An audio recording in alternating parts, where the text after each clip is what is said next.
Okay, let's just see if my computer crashes. This might show up, it might not show up. Yeah. So, who could tell me where we left off last, just 2 days ago, I guess, on Tuesday. What were we talking about? What were we doing? Where did we stop? If you check your notes, right, you can kind of see where we were. I guess I'll go with Alina.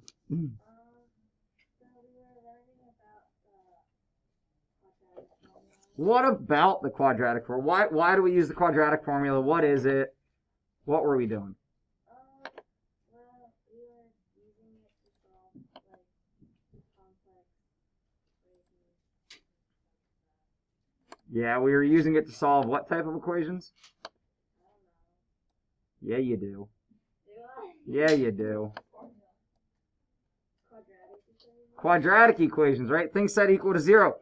So we were using this, the quadratic formula, to solve quadratic equations that do not look like they're going to factor in any easy way, right? So when we have 3x minus 9x squared plus 10x, first off, this one's in the wrong order, so we moved it around to put it into the right order.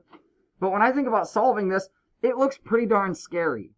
So we know that our leading coefficient of x squared is a, our coefficient of x is b, and our constant is c.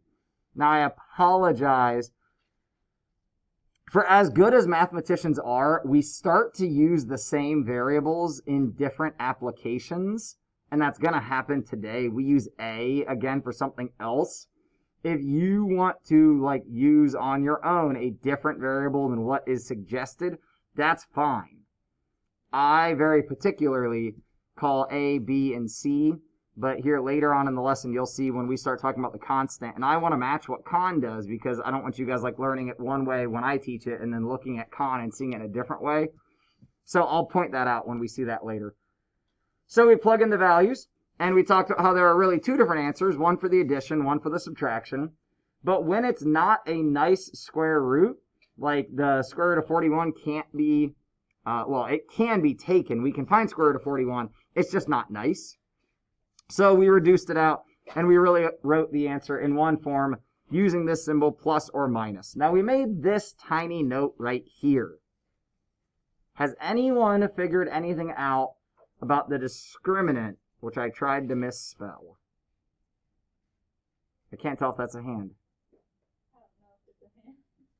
Well, how am I supposed to know if you don't know? I don't know. It can tell if how many x-intercepts there's going to be. Now wait, Kaylin, what do you mean? Kaylin is saying the discriminant can tell how many x-intercepts there's going to be. Give me more. Tell me more.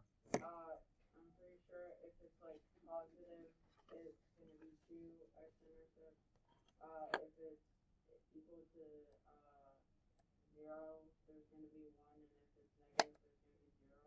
So, what Kaylin is saying, that if given questions like this, when we see the graph, we should be able to tell if the discriminant is positive, negative, or 0 based off the graph's behavior. There's no x-intercepts, here.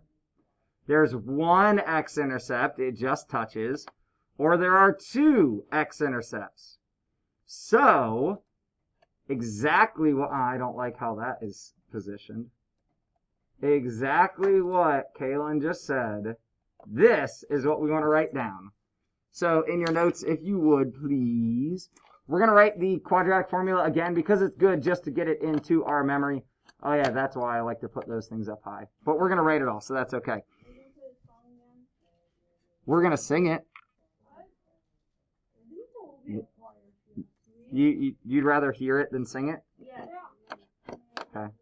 Well, what would be a day in math if we don't listen to the song?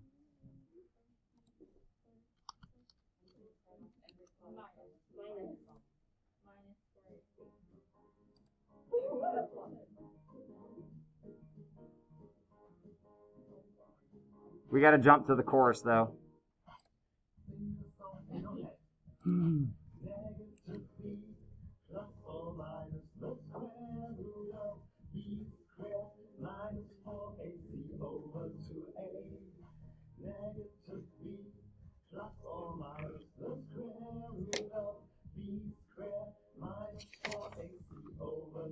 Now, if you would, though, please take a highlighter or something and indicate that this portion under the radical, not including the radical, or off to the side, I guess we could just write b squared minus 4ac. That is our discriminant. We spell it like disc, like disc golf. Like scrimmage. I-N-A-N-T. And then we want to make a note that if the discriminant is positive, then what did we say? How many solutions? 2 solutions, because the square root of a positive number has 2 solutions, right? The square root of 0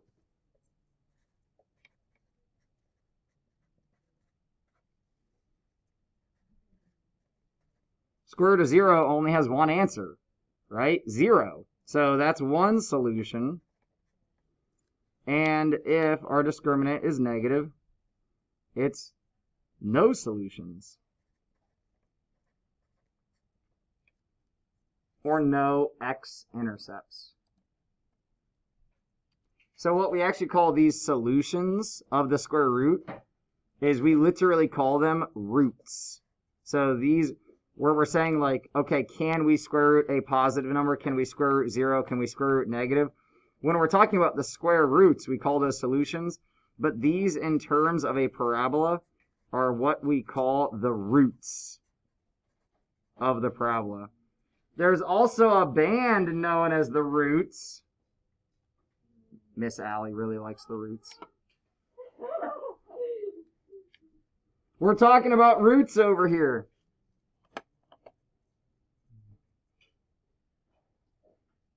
I'm just curious. Maybe. Maybe not.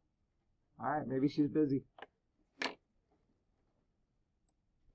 Sorry, I can't see on my TV because my screen is a little bit smaller. So, take a moment. What is the discriminant here? I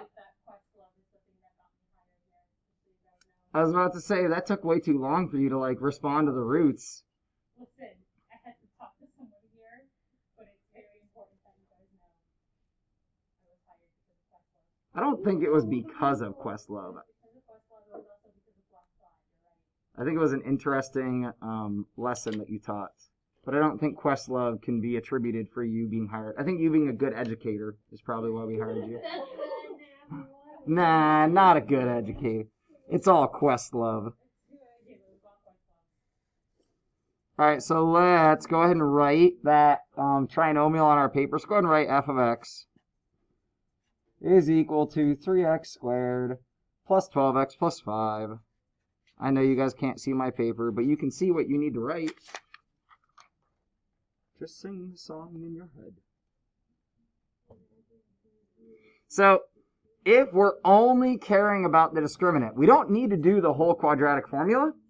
All we need to do is b squared minus 4ac. Right? So, if we're just asked what's the discriminant, b squared, if you need to remind yourself and label these pieces, we have a, we have b, and we have c. So, I would just go ahead and set up b squared minus 4ac. It's not much to write, and it will make sure that you don't make any mistakes with like the minus and negatives and things like that.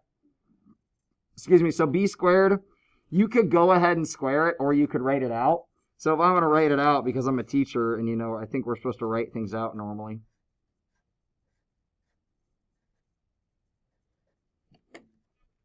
So this one, nothing too complicated in the multiplication. 12 squared is going to give us, 144, minus 4 times 5 times 3. I just think the multiplication is easier in that order. 60, right? 4 times 5 is 20, times 3 is 60. What do you mean? Why? Ooh. Ooh, be careful. Don't get stuck in the song. Negative b's first, plus or minus. Now, so that's I like had to stop really quickly for a second.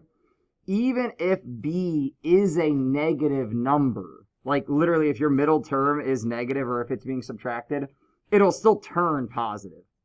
So b squared, it's just b squared. There's no negative in there. But even if your b value is negative, this first number is going to turn positive. Does that make sense? Yeah. We're going to do a couple of these. So we'll look at one where b is negative. So then our discriminant here. Oh, thank you. Our discriminant here, I'm going to do 100 minus 60, then add those together. So I think it's 84.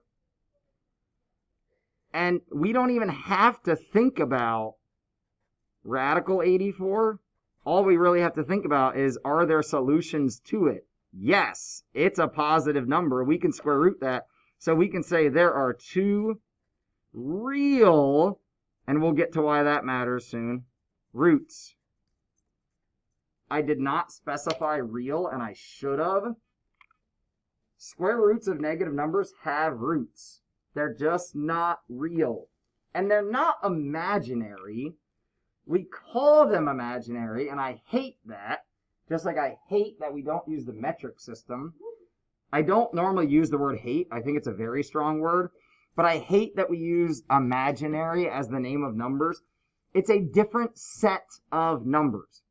So just like we have like rational numbers and we have irrational numbers, we have imaginary numbers, non-reals. Seriously. So seriously, that's, guys, I have a whole, like, What's the definition of imaginary then? my friend when I was a kid. I mean, Hey, no, I had more than one friend, I promise. yeah, go right. Okay, if you would like to know more about this topic, and we'll do some stuff out of this book as we like have learned more and are ready. All right, never mind. We're gonna talk about this right now.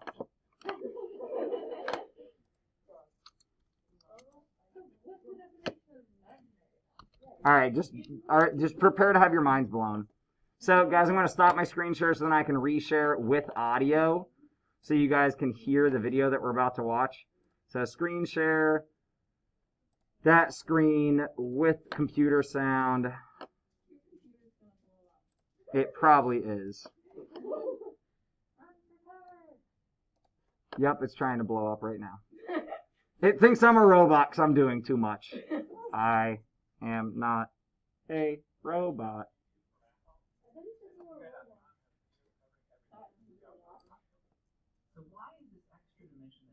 All right, so this teaches it better than I can. Ah. Now, let's say we want to figure out where the equation equals 0. We want to find the roots. On our plot, this should be where the function crosses the x-axis. As we can see, our parabola actually never crosses the x-axis. So according to our plot, there are no solutions to the equation x squared plus 1 is equal to 0. So that's what the discriminant tells us, except for there are no real solutions, right? So that is like genuinely, I would like the word real to be in your notes because later we will talk about there are solutions to that negative square root. It's just a different number set. This is a small problem. A little over 200 years ago, a smart guy named Gauss proved that every polynomial equation of degree n has exactly n roots. Our polynomial has a highest power or degree of 2, so we should have 2 roots.